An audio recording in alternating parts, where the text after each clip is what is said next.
Subscribe कीजिए ध्येय IAS channel को और बेल आइकन को दबाइए लेटेस्ट वीडियो सबसे पहले देखने के लिए।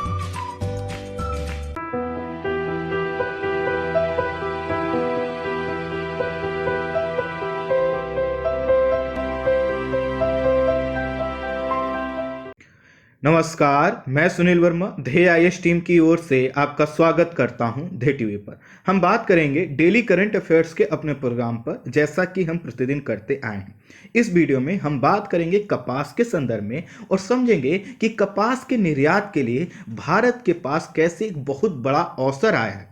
अगर भारत इस अवसर का प्रयोग कर लेता है, अपने हित में इसका लाभ उठा लेता है, तो आने वाले समय में कपास के क्षेत्र में भारत का जो पूरा उत्पादन का स्तर है, यहाँ पर जो डिमांड और सप्लाई का स्तर है, उसका कायाकल्प हो सकता है। इतना बड़ा अवसर है। तो इस वीडियो में हम समझेंगे कि आखिर कपास के संदर्भ में इतना बड़ा अवसर क्रिएट कैसे हुआ, कहां से हुआ है, और साथ ही समझेंगे कि भारत में कपास का उत्पादन कितना होता है, निर्यात कितना होता है, भारत ने कपास के उत्पादन को बढ़ाने के लिए कौन कौन से प्रयास किए हैं, और यह भी समझेंगे कि आखिर इसके लिए कौन कौन सी भौगोलिक दशाओं की आवश्यकता होती है। कुल मिलाकर कपास के संदर्भ में यह वीडियो आपके लिए काफी महत्वपूर्ण होने वाला। आइए थोड़ा सा हम इसको डिटेल में समझते हैं। यह जो अवसर क्रिएट हुआ है, सबसे पहले हम उस पर समझेंगे कि आखिर कपास के निर्यात के लिए ये भारत के पास अवसर आया कहां से।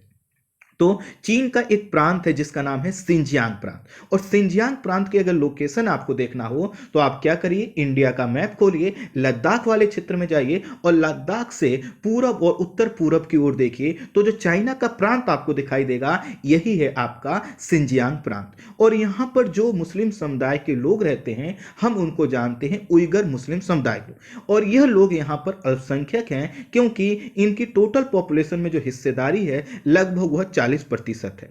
यह निर्जातीय रूप से क्या है, तुर्की के मुस्लिम समुदाय से बिलोंग करते हैं, और यह देखने में जो है कि मध्य एशियाई जैसे लोगों से लगते हैं और तुर्की भाषा का इस्तेमाल करते हैं। तो ये थे आपके उइगर मुस्लिम समुदाय के विषय में थोड़ी सी जानकारी। अब ये जो सिंजियांग प्रांत है, यह क्षेत्र तेल और गैस जैसे महत्वपूर्ण खनिजों से संपन्न है, और इसके कारण इसका आर्थिक महत्व है। अब इस आर्थिक महत्व का लाभ उठाने के लिए क्या किया चीन ने, कि जो वहाँ के मुख्य लोग हैं, अर्थात जो चीन के मुख्य और जो है कि प्राथमिक लोग हैं, जो हान समुदाय के नाम से जाने जाते हैं, तो हान चीनी समुदाय के लोगों को चीन ने लाकर यहाँ पर बसाया है। और इसके वजह से यहाँ पर जो हान समुदाय के लोग हैं, उनकी जनसंख्या क्या हो गई है, ज़्यादा हो गई है। जबकि अभी कुछ 100 सालों पहले अगर देखें, या फिर यहाँ पर 50 साल पहले भी देखें, तो यहाँ पर जो जनसंख्या थी वह यहाँ के उइगर मुस्लिम समुदाय की ज़्यादा थी। लेकिन अब जो जनसंख्या ज़्यादा है वह हान चीनी समुदाय के लोगों की ज़्यादा है। यहाँ पर यह न सिर्फ इनकी जनसंख्या ज़्यादा है, बल्कि जो हान समुदाय के लोग हैं, ये प्रशासन से लेकर सभी प्रमुख पदों पर यह तैनात हैं, और इसी के कारण यहाँ की जितनी संपत्ति है, यहाँ के जो प्रमुख प्रशासनिक पद हैं, उस पर भी हान समुदायों का नियंत्रण बना हुआ है, और यहाँ पर असमानता की एक स्पष्ट रेखा देखी जा सकती है।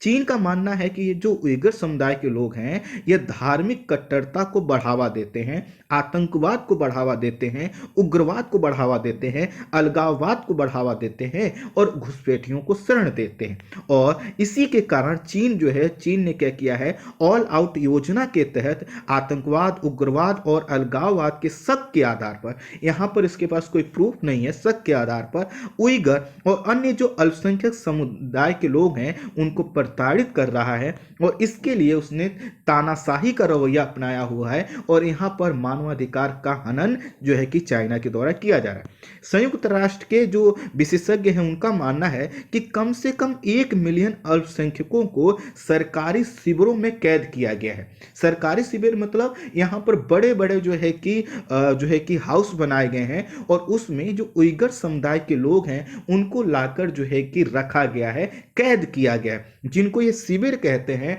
अंतर्राष्ट्रीय संदर्भ में उसको एक यातना कैंप के रूप में देखा जाता है। और यहाँ पर क्या किया गया है कि चीन जो है कि कहता है कि यहाँ पर हम लाकर यह जो उइगर समुदाय के लोग हैं, अन्य अल्पसंख्यक लोग हैं, उनको शिक्षित करते हैं, जबकि हकीकत ये है कि यहाँ पर चीन जो है कि जिन लोगों को लेकर आया है उनके मतों को चेंज कर रहा है और उनके जो है कि पूरा जो संस्कृति है उसको समाप्त करने का प्रयास कर रहा है। अमेरिका ने पिछले वर्ष उइगर मानवाधिकार नीति अधिनियम 2019 पारित किया था और इसके आधार पर अमेरिका ने चीन के कुछ अधिकारियों, कंपनियों और उसके साथ होने वाले व्यापार पर प्रतिबंध लगा दिया था। व्यापार कौन सा? कि जिस चीज का उत्पादन यहां पर सिंजियांग प्रांत में होता है उसका उत्पादन। और साथ ही साथ अमेरिका ने कहा था कि हम ऐसे लोगों को अमेरिका में प्रवेश से प्रतिबंध लगाते हैं जो कि क्या करते हैं, उइगर समुदाय के मानवाधिकार का हनन करते हैं।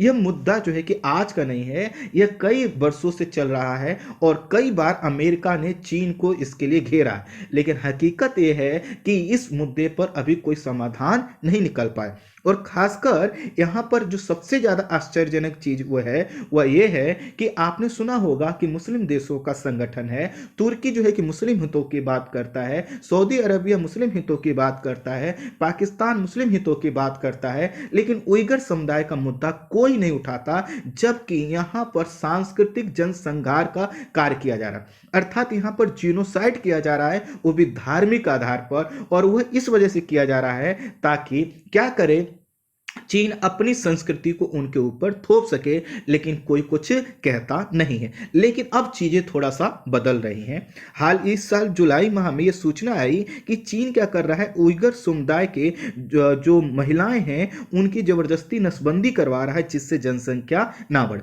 इस खबर के बाद अमेरिका ने चीन की 11 कंपनियों पर प्रतिबंध लगा दिया था। और इसी के साथ जैसे कि हमने बताया, पिछले साल जो है कि अमेरिका ने क्या किया था, उइगर मानवाधिकार विधेयक को भी पास किया था। तो अमेरिका कई तरह के कड़े प्रतिबंध इस पर लगाता आया है, बावजूद इसके चाइना इस पर अभी भी जो है कि इस मुद्दे का कोई समाधान नहीं निकाल पाया। कई रिपोर्ट्स में अब इसका जिक्र किया गया है कि चीन जो है कि न सिर्फ उइगर समुदाय बल्कि अन्य जो अल्पसंख्यक समुदाय हैं उनका सांस्कृतिक जनसंहार कर रहा है, ठीक उसी तरह से जैसे तिब्बत के जो बौद्ध समुदाय के लोगों का जनसंहार किया। आपको पता है कि तिब्बत के लोग पर जब जनसंहार की घटना हुई तो दलाई लामा को अपने 80,000 जो है कि समर्थकों के साथ भारत में शरण लेनी पड़ी थी। उसी तरह की कुछ कंडीशन यहाँ पर की जा रही। और उस समय तो सोचिए 1950 के डिकेड में चाइना इतना मजबूत नहीं था, आज तो वो इतना मजबूत है कि वो कुछ भी करने पर उतार हुए। हाल ही में सूचना ये आई है कि चीन सिंजियांग प्रांत में जो बलपूर्वक उसने लोगों को कैद किया है, जिन शिविरों में रखा है, वहां पर क्या किया जा रहा है, उन शिविरों में रह रहे लोगों से क्या किया जा रहा है, कपास की खेती करवाई जा रही है। और साथ ही साथ यह कहा जा रहा है कि यहाँ पर बड़ी बड़ी जो है कि ऐसे फैक्ट्री मिलें लगाई गई हैं जहाँ पर कपास का प्रोसेसिंग होता है, और उसमें इन जो शिविरों में जिन लोगों को रखा गया है उनसे फोर्स्ड लेबर करवाया जाता है। फोर्स्ड लेबर का मतलब है कि वो लोग चाहते ही नहीं है, बलपूर्वक करवाया जाता है, और एक प्रकार की बेगारी यहाँ पर बनी हुई है। अब ये जो तथाकथित जो कहा जा रहा है कि शैक्षिक शिविर है, ये शैक्षिक शिविर नहीं है। यह कई रिपोर्टों के माध्यम से सामने आ चुका है कि चीन क्या कर रहा है, बलपूर्वक और जो है कि बेगारे के दम पर यहाँ पर कपास का उत्पादन करवाता है, कपड़े का उत्पादन करवाता है, धागे का उत्पादन करवाता है, और इसको बेचकर वह क्या करता है, विश्व में लगभग 20% कपास के निर्यात का वह हिस्सा रखता है। कुल मिलाकर यहाँ पर फोर्स्ड लेबर यूज किया जा रहा है, यहाँ पर एक समुदाय के साथ गलत किया जा रहा है, और यहाँ पर जो है कि चीन यह कहता है कि जो लोग कार्य कर रहे हैं स्वैच्छिक से कर रहे हैं, जबकि ऐसा नहीं है। कई रिपोर्ट्स में इसका जिक्र किया गया है कि जो लोग शरणार्थी कैंप में या जो शिविर कैंप में आते हैं उनको सबसे पहले चीन अपनी कम्युनिस्ट आइडियोलॉजी को उन पर थोपता है, उनको मानने के लिए बाध्य करता है, फिर एक कॉन्ट्रैक्ट साइन करवाता है जिसके तहत वह कुछ भी बलपूर्वक करवा सकता है। क्योंकि वहां पर जो ये शिविर है इसमें कोई ना अंतर्राष्ट्रीय मीडिया जा सकती है, ना किसी की पहुंच हो सकती है। उन लोगों को बिल्कुल अलग थलग करके जैसे जेल में रखा जाता है ऐसे रखा गया है। इसके वजह से सभी चीजें सामने नहीं आ पाती। लेकिन जो लोग, जो परिवार के लोग भाग कर आए हैं वह बताते हैं कि उनके साथ क्या क्या व्यवहार हुआ है। खैर यहाँ पर कुल मिलाकर रिपोर्ट से यह पता चलता है कि जो कपास की खेती है, कपास से होने वाले जो प्रोडक्शन है वह बलपूर्वक किए जा रहे हैं, और यह किए जा रहे हैं डरा कर धमका कर, और इसके लिए कॉन्ट्रैक्ट भी साइन करवाए जाते हैं। तो अमेरिका के कस्टम एंड बॉर्डर प्रोटेक्शन ने फोर्स्ड लेबर अर्थात बलपूर्वक जो है कि कृषि करवाने या सामान का उत्पादन करवाने के कारण चीन के सिंजियांग प्रांत के प्रोडक्शन एंड कंस्ट्रक्शन कार्ब्स के कपास आयात पर प्रतिबंध लगा दिया है। ये एक कंपनी है Xinjiang production and construction cost, इसके जो है कि कपास पर आयात पर प्रतिबंध लगा दिया है। अर्थात ये कहा है कि ये जो कंपनी जो है कि अब हमको निर्यात करती थी, अमेरिका इस कंपनी से जो कपास का आयात करता था उस पर हम प्रतिबंध लगाते हैं। तो अमेरिका के कस्टम एंड प्रोटेक्शन बोर्ड का कहना है कि यहाँ के कपास के उत्पादन के लिए श्रमिकों पर अत्याचार किया जाता है, उन्हें मजबूर किया जाता है कि आने वाले समय में किया जाता है कि वह क्या करें, अधिक से अधिक कपास का उत्पादन करें और फोर्स लेबर। और अमेरिका इन नीतियों के खिलाफ रहा है, उइगर समुदाय के मानवाधिकार के वह साथ खड़ा रहा है। इसलिए वो उसने कहा है कि हम अभी इस कंपनी पर प्रतिबंध लगाते हैं, भविष्य में अन्य कंपनियों पर प्रतिबंध लगा सकते हैं। और ये भी जैसा कि हमने बताया कि 2019 में जो मानवाधिकार विधेयक आया था उसके आधार पर पहले से ही जो इसमें इन्वॉल्व है उन पर प्रतिबंध लगा रहा। अब जो चीन दुनिया के 20% कपास का उत्पादन करता है, उसका ज्यादातर कपास, और ज्यादातर कितना 85% जो उसका कपास है यही सिंजियांग प्रांत से आता है। अर्थात अगर चीन का कपास का कोई क्षेत्र है तो वह सिंजियांग प्रांत है, वहीं पर 85% जो है कि निर्यात वाले कपास का प्रोडक्शन होता है, और उसी को अमेरिका ने प्रतिबंधित कर दिया है। ट्रंप प्रशासन कहता आया है कि वह इन मुद्दों पर अर्थात मानवाधिकार के मुद्दे पर, उइगर के मुद्दे पर चुपचाप खड़ा होकर देखता नहीं रहेगा, और ना ही उन कंपनियों के उत्पादों को बढ़ावा देगा जो अमानवीयता करती हैं, जैसा कि यहां पर कंपनियां कर रही हैं। अब देखिए है क्या कि वर्ष 2019 में अकेले अमेरिका ने चीन से लगभग $11 बिलियन के कपास का आयात किया था।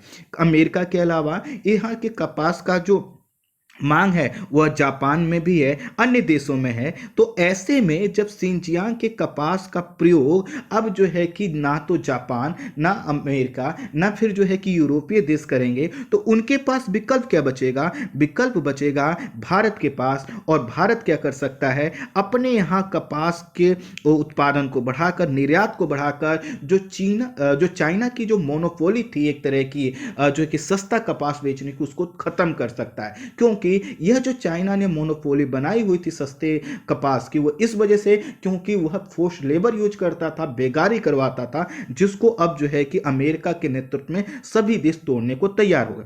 हालांकि यहाँ पे एक चुनौती यह है कि अभी यह नहीं पता चलता कि आखिर कपास आता क्या। जैसे हम जो भी कपड़े पहनते हैं तो इसको बनाने वाली जो कंपनियां हैं उनको भी नहीं पता होगा कपास कहाँ, क्योंकि कपास के बाद कई तरह के प्रोडक्ट बनते हैं, कई चरणों से होकर गुजरते हैं, कोई कहीं पर सामान बेचता है, फिर कहीं से होते हुए जाता। इसलिए जो कंपनियां हैं कपास और टेक्सटाइल से जुड़ी हुई, उनका मानना है कि अब हमें क्या करना चाहिए, पता करना चाहिए कि आखिर ये जो कपास है आता कहां से है।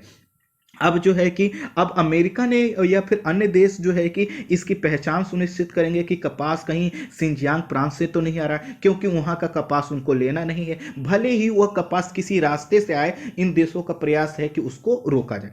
लेकिन एक चीज़ समझिए कि कोई भी देश अगर कपास के यहाँ से जो है कि यहाँ से कपास का जो है कि आयात नहीं करेगा तो कहीं ना कहीं से तो करेगा। तो कहाँ से करेगा? उसके सामने सबसे बड़ा जो अवसर है वह है भारत के पास, क्योंकि भारत जो है कि कपास का सबसे बड़ा उत्पादक है। अच्छी खबर यह है कि भारतीय टेक्सटाइल निर्यातकों को पहले की तुलना में बहुत अधिक अब ऑर्डर मिलने लगे हैं, और जबकि अभी महामारी का समय चल रहा है। भारतीय कपास संघ के अनुमान के अनुसार जून माह में लगाए गए जो है कि 40 लाख गांठों के अनुमान के जो है कि मुताबिक इस बार जो ऑर्डर उनको प्राप्त हुआ है जून 2020 का ये जो क्वार्टर है, इसमें उनको अनुमान था कि लगभग 40 जो है कि कि 40 लाख गांठों का जो है कि हमें क्या करना होगा, निर्यात करना होगा। लेकिन जो उन्हें ऑर्डर प्राप्त हो रहा है वो 65 लाख गांठों का हो रहा है। यहाँ पर 400 गलत टाइप किया गया है, वो 40 लाख है। तो कुल मिलाकर जितना उनका अनुमान था कि हमें इतना ऑर्डर मिल सकता है निर्यात के संदर्भ में, उससे लगभग जो है कि 1.5 गुना जो है कि ऑर्डर उनको मिल चुका है। और एक गांठ में कितना केजी होता है आपको बता दें कि कॉटन वह होता है 170 किलो। अर्थात कोई पूछे कॉटन के एक गांठ में कितना वजन होता है तो 170 किलो होता है। और भारत के जो निर्यातक हैं उनको 65 लाख गांठ होते हैं, उनका ऑर्डर मिल चुका है। कॉटन एसोसिएशन ऑफ इंडिया ने बताया कि 2019-20 में कपास सीजन के दौरान कपास का जो उत्पादन हुआ था 354 लाख जो है कि गांठ का हुआ था।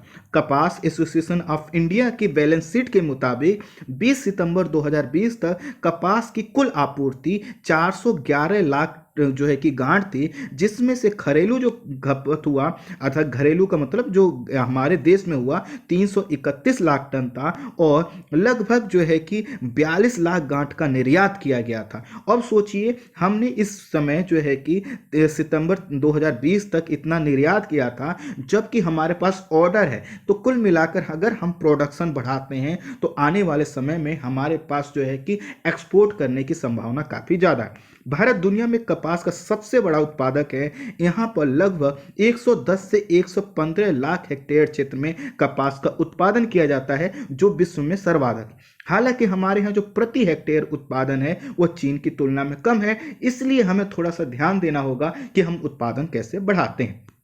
आपको पता है कपास जो है कि भारत की प्रमुख वाणिज्यिक फसलों में से एक है और यह लगभग 6 मिलियन कपास कृषकों को आजीविका प्रदान करता है। भारत कपास का दूसरा जो है कि यहाँ पर गलत लिखा हुआ, ध्यान दीजिएगा, दूसरा सबसे बड़ा उत्पादक है और विश्व का सबसे बड़ा उपभोक्ता है। ये सबसे बड़ा उत्पादक अब बन गया है। भारत जो है कि आप प्रति वर्ष लगभग 6 मिलियन टन कपास का उत्पादन करता है और विश्व के कपास में लगभग 23% जो है कि भागीदार। जैसा कि हमने बताया अमेरिका जो है कि लगभग 20%, 23% जो है कि भारत करता है। भारत विश्व की कुल जैविक कपास उपज में लगभग 51% का उत्पादन करता है।